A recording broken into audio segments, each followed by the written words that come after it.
Well, we've all experienced disappointment in life. And recently, there's been a lot of ups and downs, and there's been some emotional roller coasters on the political spectrum. That's true. It's just not easy for many of us to hear of hope and watch each one of those perceived or declared avenues have no fruition. That's discouraging. So is it illusion? Is it delusion? I don't know. Time will tell. But for some time now, we've all been behind enemy lines. Now, I look at it from the spiritual aspect that we've often forgotten that we're in a spiritual warfare. The Bible declares that our weapons of our warfare are not carnal, but are mighty and powerful to the pulling down of spiritual strongholds. And we look at those weapons and the helmets, and keeping the head on straight is the name of the game when you're behind enemy lines. There are a lot of illusions that people have to deal with, and then there are the delusions. People are deceived. There's a lot of people who live in deception, and they don't want to be woke up from their deception. They are comfortable in it. The illusion of freedom, the illusion of the tree of knowledge, the illusions that we often are given have consequences. It's difficult to be tolerant. It is. But we tried very hard to be tolerant.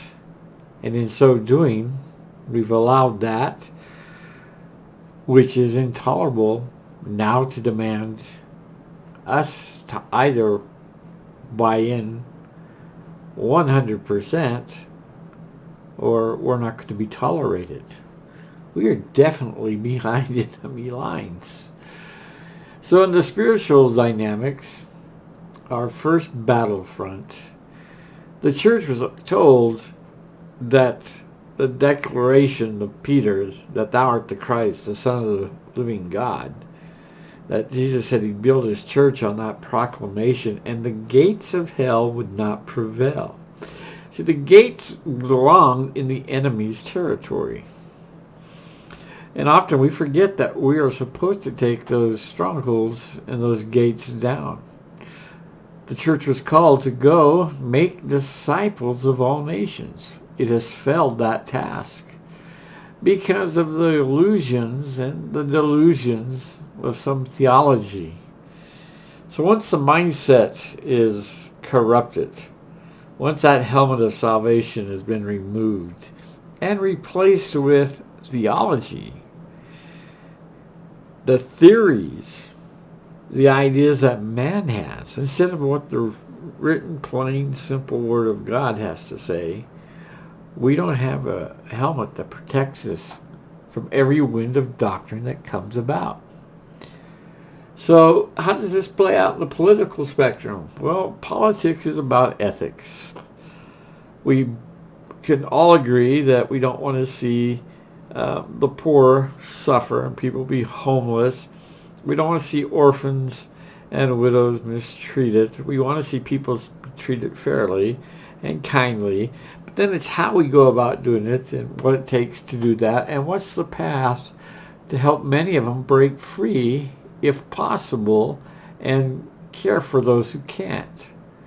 We can all agree that there's a need, but how we go about it, the ethics involved, now that's a different story. So the enemy has his plans. God has his. They've been played out in politics for many years. And if we're not careful, we're going to get caught up in the illusion that we're free when if you work and pay taxes, you're a slave. If you believe what the society teaches and you're afraid of being canceled out of their culture, those illusions and delusions you need to get rid of. Well, this is just part one in a series on illusions and delusions.